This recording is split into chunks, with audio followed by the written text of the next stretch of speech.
The clock blinked 2 a.m. Empty coffee cups littered the desk, testaments to a long night. Unji rubbed her tired eyes, the textbook blurring under the harsh fluorescent light.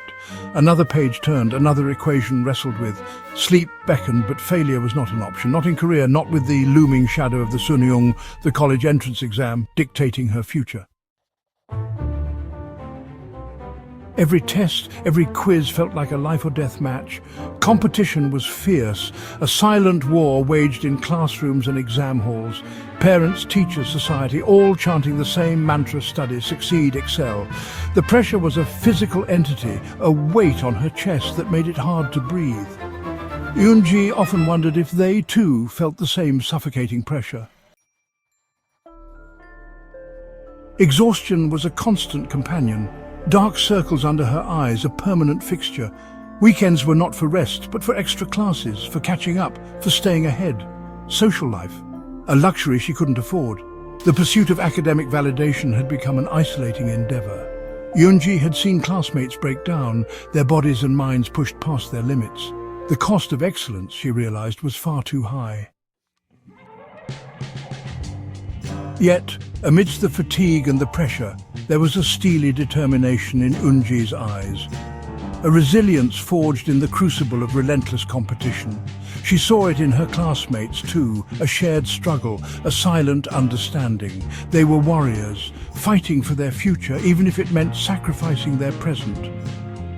But somewhere, beneath the weight of expectations, Unji hoped for a future where success wasn't measured by exam scores, where dreams weren't sacrificed at the altar of academic pressure, a future where teenagers... If you're not already aware, in South Korea there are countless teenagers who wake up daily and dedicate more hours to schoolwork than you spend being awake. Seriously, many people observe these students and think, wow, they're so disciplined.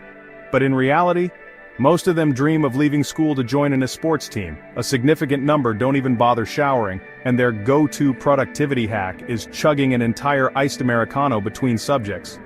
So, how do they manage it? What's their secret to staying so productive all the time? It's actually quite simple. I was about to spend weeks diving into productivity books to uncover the answer, but thankfully, Shortform saved me. With Shortform, I was able to read summaries of all those books in just a few hours. Shortform offers comprehensive guides to almost any book you could imagine, covering popular genres like money and finance, productivity and business. For instance, I read the guide to Ali Abdaal's Feel-Good Productivity, and Shortform even included practical exercises to apply the concepts. Here are 3 key takeaways, which is why I only upload once a month. But unlike me, Shortform releases new book guides and articles every single week, and subscribers get to vote on which books are covered next. If you want to try it out, you can get a 5-day free trial by joining Shortform through my special link shortform.com/easyactually, or click the link in the description. So, what did I discover in the end? Productivity is essentially a cycle. Here's how it works. First, let's say you feel motivated. Motivation pushes you to start working. Completing tasks makes you feel good, which in turn fuels more motivation, leading to even more work. It's a continuous loop. The more motivated you are, the more work you do, and the more work you do, the more motivated you become. So, whenever you think about productivity, just picture this cycle. Even though it simplifies things, it's an easy mental image to recall when you wake up feeling unmotivated. It explains a lot. For example, how can you procrastinate for 3 weeks on an essay, only to transform into Shakespeare 30 minutes before the deadline? It's because the looming deadline skyrockets your motivation, speeding up the cycle, and no distraction, sleepiness, or boredom can stop you. The cycle also explains why to-do lists are so effective. Every time you check off a task, your brain gets a clear signal. I accomplished something. That feels good. And now you're motivated to tackle the next task, which will feel even better once completed.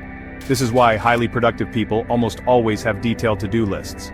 Breaking down a big task like homework into smaller, specific tasks not only reduces confusion but also gives you that motivational boost with each checkmark.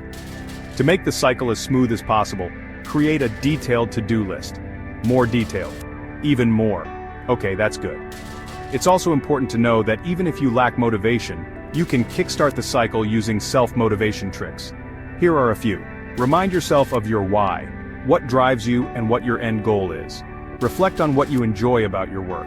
Challenge yourself to see how much you can accomplish in the next hour, as if you're racing against a deadline. Turn work into a habit by integrating it into your daily routine. For example, many people have morning routines like wake up, shower, breakfast, gym, or evening routines like come home, change, eat. Slotting a work session into these routines eventually makes it feel weird not to work. But here's the thing. You don't always need motivation to start the cycle. You can begin with action. For example, if you wake up feeling unmotivated, just start working, even if it's just for 1 minute. Once you finish that tiny task, you might find yourself wanting to do more. That's the beauty of the cycle. Starting small can lead to big results. Anyway, I'm collecting donations in the form of subscribers